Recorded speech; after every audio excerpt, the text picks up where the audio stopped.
Hey, what's up, everyone? Good morning, traders. Good morning, YouTube. Good morning, TradePro Academy. I hope everyone's doing well, and welcome to Thursday, March 2nd.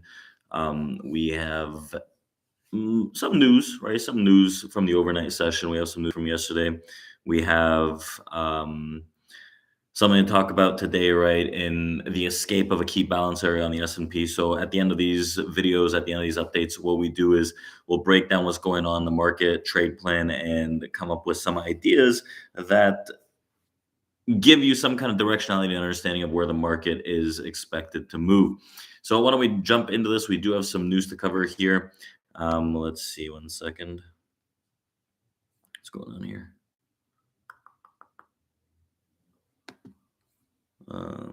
Something's disconnecting for some reason. Give me 2 seconds here, guys.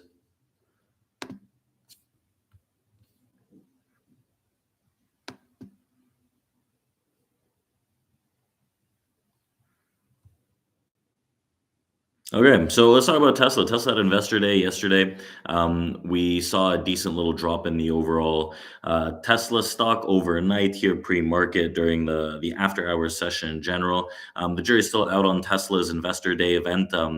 At its Gigafactory in Austin, Texas, Elon Musk started off by talking about the clear path for a sustainable Earth, highlighting the dirty and wasteful energy economy, that including repowering an existing grid with renewables and switch to an all-electric vehicle by consumers and businesses. Electric planes and boats were also mentioned. In terms of resources, the company is convinced there are enough nickel, lithium, and cobalt sources to power a sustainable economy.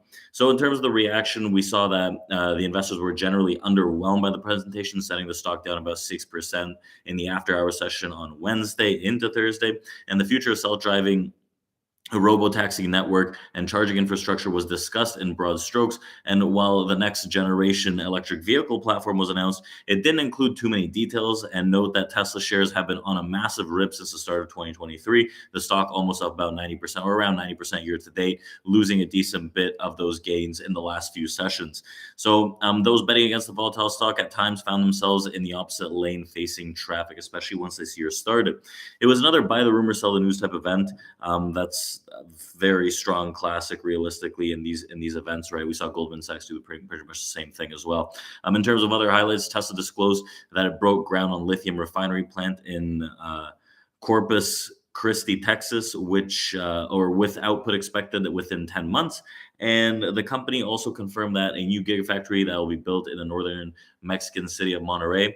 As for numbers, potential Tesla CEO successor Tom Zhu said that Tesla has now produced 4 million cars in just 7 months after passing the 3 million vehicle mark for production. So speaking of Tesla here, let's see where my Tesla chart is. Speaking of Tesla, we are down through another key support level. We broke through the 193, which is a massive, massive area. And now we've dropped under 189.50. Through this 189.50, honestly, there's not really much support around until 180.50. So a very strong potential move. I'm going to see if we can rebound here once the market opens to see if I can look at some shorts or how this thing plays out. Realistically, I do like trading options on Tesla, very liquid and has good volatility. In terms of other news, CRM posted earnings. CRM's earnings. I feel like there was something else I want to talk about. Yeah.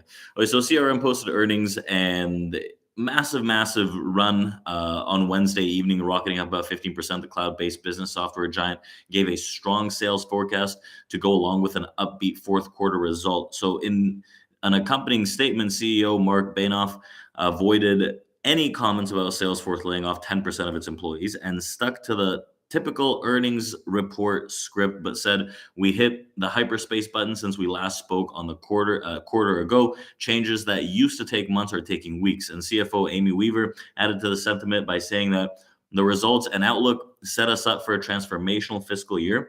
And will the advances help Salesforce pacify activist investors like Elliott Management, which is reportedly nominated a slate of directors in preparation for the potential proxy fight? We'll see. But the big tech layoffs, right, that probably had something to do with the increased earnings report. We'll see how this kind of continues. Today, in terms of news, we have initial jobless claims that came out here pre-market. We have productivity and costs that came out pre-market. EEI, natural gas, that comes out at 10:30. And then Fed's Waller is speaking in terms of the economic outlook at the market close at 4 p.m. So we might see some after-hour movement, but realistically, it's not going to affect today's movement too much. And then we have the Fed's balance sheet. In terms of other news, we have to take a look at yields. The world of yields has been concerning a lot of traders and investors as the two-year yield just closed at 15-year highs over the past few days, right? And it's continuing to see that ascend. Typically, when yields go up, you see bond prices go down, which manages to pull equity markets down with them. So headlines from the fixed income world are rattling equity investors. The 10-year topped 4% since the first time since November, and the 2-year, like I said, rose 2 basis points on Wednesday to 4.91, hitting the new post-2007 high. Looking at the latest comments from policymakers, Atlanta Fed President Raphael Bostic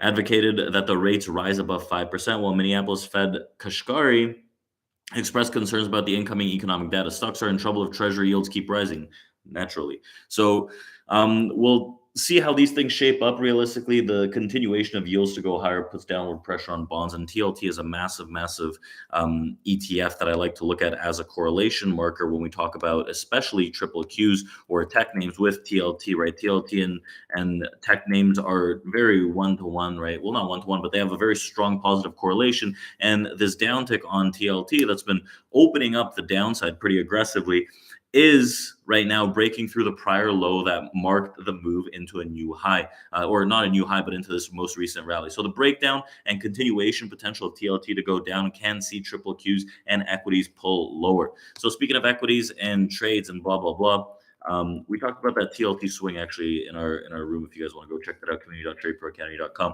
And remember, before I talk about our plan today and the equities, next week, we'll be trading live with you guys in our Discord room, so go check out community.tradeproacademy.com, where we'll take in plans, trades, everything, and do some market analysis starting at 9:15 a.m. Eastern every single day for the next week, starting Monday. So go check that out. But in terms of equities, yesterday, massive stock shorts, again, those sons of at the 50s and the high 40s, massive stuck shorts created a very strong buy stop until overnight. Throughout the session, we managed to break through that area really aggressively, and now we have a massive pivot between 46 and 48 on the futures. That's the area that has to hold to stall prices from getting back within the upper distribution block, where I think 63s might hold out as some kind of resistance, but realistically, buyers want to get above that. Sellers don't want to get above that. As it stands, we're below the 38 as well. I'll be looking at the 38s, or wait, are we below 38s? Give me 2 seconds. We're in and around the 38, still below them, but I'm going to be looking at the 38s for the first test to start off this morning, see if some sellers come in through that area. We're probably going to open close. Well, we have 20 minutes until they open. A lot can happen. 25 is a massive support to the downside. Watch that area, but ultimately, I think we can trade into the 10/8s today if the downside pressure opens up, and that is going to be reliant on us holding under 48s, right? Around 48s, we'll give it to that area. Above that area, probably look for the 64s, 63s. But right now, as it stands, I think the bears are going to try this once more. We got TLT. We got a lot of things that are pressing down in terms of correlations right now. Apple's pulling down as well. IWM trying to get that press to the downside. So if all these continue to slide, we are going to get that continuation to the downside, right? Which goes hand in hand with Tesla and Nvidia, because those names realistically have been rallying pretty aggressively over the past few sessions, past few weeks. And once those start coming down, then I think everything might start kind of correlating again for this next wave to the downside. So let's see how this shapes up.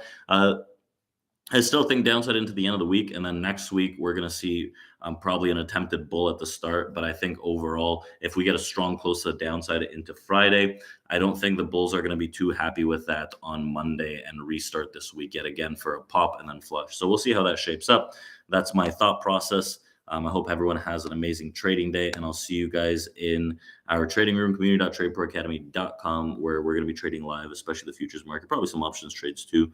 Talk about the overall market and whatnot, some trade ideas there, maybe some swings. So don't miss that. We're going to be doing it every day next week for a full week, and I'll see you guys there. So thank you, and chat soon.